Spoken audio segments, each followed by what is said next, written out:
जसं की तुम्हाला कालच्या व्हिडिओमध्ये मी सांगितलं की हार्मोनल इम्बॅलन्समुळे आपल्याला पीसीओडी होऊ शकतो, तसेच आनुवंशिकतेमुळे सुद्धा होऊ शकतो. जसं की आपल्या आईला, बहिणीला, मावशीला, आपल्या कुटुंबातील कोणत्या महिलेला जर पीसीओडी असेल तर त्यामुळे आपल्यालाही पीसीओडी होण्याची शक्यता वाढते. दुसरी महत्त्वाची गोष्ट म्हणजे इन्फ्लमेशन, म्हणजे शरीरात असणारी सूज. आपल्या पीसीओडी असलेल्या महिलांमध्ये काही प्रमाणामध्ये शरीरामध्ये सूज असते, ज्यामुळे इन्सुलिन रेजिस्टन्स आणि अँड्रोजनचं उत्पादन वाढू शकते. पीसीओडी कशामुळे होते हे तुम्हाला मी सांगितलं.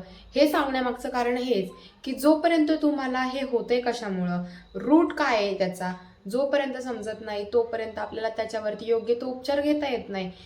हे सगळं सांगण्याचं तात्पर्य हेच की खूप महिलांना हेच माहिती नाही की पीसीओडी होतो कशामुळं. आणि फक्त गोळ्यांनीच पीसीओडी 100% बरा होईल असे नाहीये. त्यामुळे मी तुम्हाला हे सगळं सांगितलंय. जर अशीच आणखी माहिती हवी असेल तर मला फॉलो करायला विसरू नका.